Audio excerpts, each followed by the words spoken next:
The Sue Gray reports are coming any moment now. It's like one of those Category 5 hurricanes swirling around in the Atlantic. It's going to blow in and total Bermuda. Today, okay, maybe not today, maybe tomorrow or the day after. And then when it eventually does make landfall, after a week of delirious anticipation, the Category 5 hurricane turns out to be a stiff breeze, rippling the palms on the veranda at Government House. The Daily Mail, which likes to keep a finger in the wind, appears to have detected a not-so-subtle change of direction today. Look at that, a nation that's lost all sense of proportion. There's a lot of that about these last 2 years. Indeed, the first symptom of the coronavirus, the thing that tells you really know you got it, the first symptom of the Chi-Com-19 is the total loss of all sense of proportion. You can't see your granny, even when she's dead. We won't let you go to her funeral. Oh, and your kids can't go to school. We need to deprive them of 2 years of education, sports, general socialization, until the teen suicide attempts are off the charts. Why wouldn't a citizenry that submits to this loss of proportion want it extended to other areas of life? So, for example, Cressida Dick's Metropolitan Police, that has spent the last 2 years betraying every precept of its founder, Sir Robert Peel, is now, quote-unquote, investigating Cakegate. As we discussed on last night's show, it is as basic a principle of English law as anything. English law? Remember that?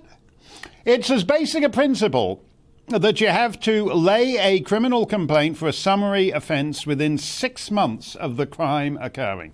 Now, our chums at The Guardian have published a handy cut out and keep guide to all Boris Johnson's parties, because it's easy to get the surprise birthday cake mixed up with the bottles in a suitcase, mixed up with the eve of the Duke of Edinburgh's funeral. So here goes, courtesy of The Guardian. Let's have a look at this. There's the first one of the parties, May 15th, 2020, wine and cheese in the Downing Street Garden. Then we have May the 20th, just 5 days later, bring your own bottle, crank up the turntables, 100 staffers doing the funky chicken. Then they're all tuckered out till June 19th, when it's the Boris birthday bash. These events are disreputable, but not a single one is prosecutable under English law because they occurred a year and a half ago.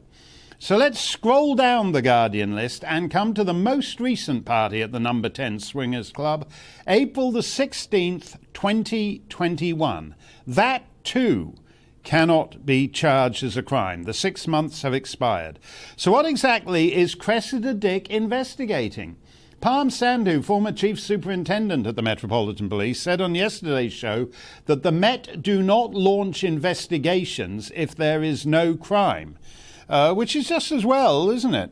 So Palm suggested that Dame Cressida must know of something from the last 6 months which is prosecutable, otherwise she wouldn't have launched the investigation, would she?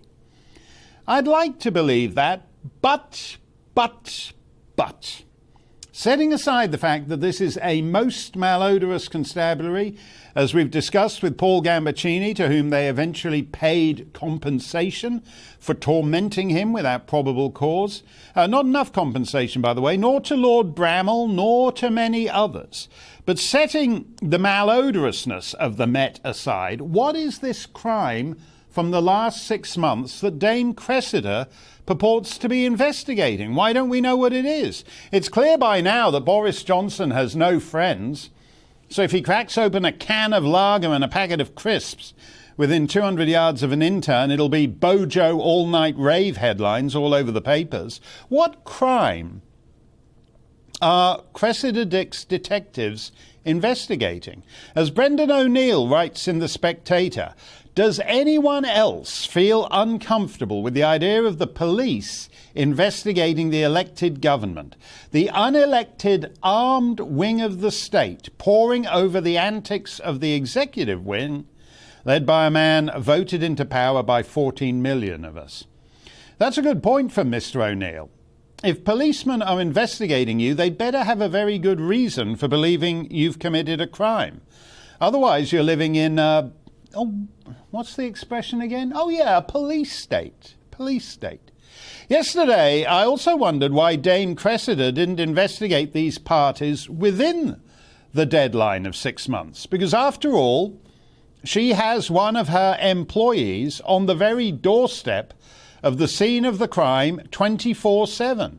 And PC Plod is standing there going, hello, hello, hello, do my ears deceive me? Is that don't you want me, baby, pumping from Sir Anthony Eden's radiogram? Is that Mrs. Johnson on John Major's karaoke machine doing I kissed a girl and I liked it?